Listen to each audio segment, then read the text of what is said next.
Hi, my name is Ken Turner with Poor Fishy Films, and today we are going to look at our homemade SteadiER cam.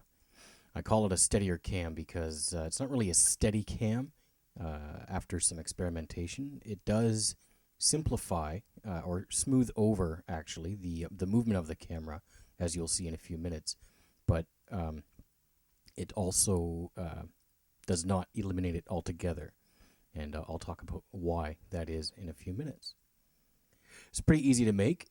For materials, I used an old tripod, a 1/4 inch PVC pipe, 1/4 inch PVC elbow joint, a 1/4 inch PVC T-joint, of course some PVC glue, a 2.5 pound counterweight, and some electrical tape, and a couple of random screws that I just had lying around. Here we have the Steadicam after I put it all together. It's just a little bit of an overview here. You can see the weight on the bottom. The weight is there to counter the weight of the camera. The camera weighs about 3 pounds. I use the Panasonic DVX 100, and it weighs about 3 pounds. And that's a 2.5 pound weight. This is the elbow joint, of course, wrapped up with electrical tape, but I did use PVC glue as well. There was the T-joint. That is actually a telescopic post that it is attached to on the tripod. And what I found was that it wasn't exactly the right size for the T-joint. So I thought to myself, well, I'll just get a T-joint and I'll put a split down the center of it, and it will kind of stretch and snap over that telescopic post. Unfortunately, these PVC joints are not meant to be bent, apparently, and it snapped. So I just caked it and caked it and caked it with PVC glue, let that dry, and then I wrapped it up really tight with electrical tape. There's the weight. Again, like I said, it's a 2.5 pound weight, and it does almost counter the weight. It needs a little more weight on there. I may have to recalibrate that a little bit.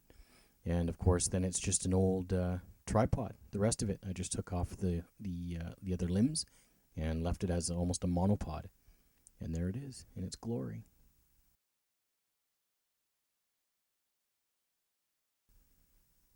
So here's a test. I'm walking through my house. Without the Steadicam, and you can see the movement of my walking. I didn't realize it, but apparently I waddle like a penguin or a duck or something as I walk, because this is just me walking and holding the camera. Which is now going to make me very self-conscious, probably for the whole rest of my life. Just going up the stairs is especially noticeable as you're going up the stairs. It's really shaky back and forth, back and forth.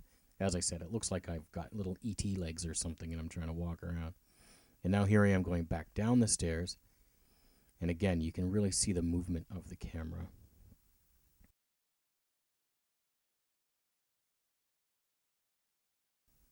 So now here we go with the Steadicam intact. It took a couple of tries. I'm just trying to find my hand holding position there. As you can see, it doesn't eliminate the waddle, but it certainly diminishes it significantly.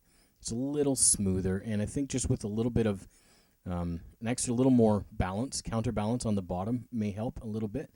And certainly just getting a feel for the camera, it's a whole different thing.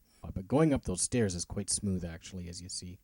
And it turns out pretty well overall. So, yeah, and going back down the stairs again, it's fairly smooth. It's certainly more smooth than it was prior. So that's it. That's the Steadicam, and, well, the SteadiER cam, as I should say, because it does not make it steady, but it certainly makes it more steady than it was before. What this is missing actually is a gimbal, and what a gimbal is essentially is a universal joint on a handle that allows your body to move wherever it needs to, but leaving your camera stationary.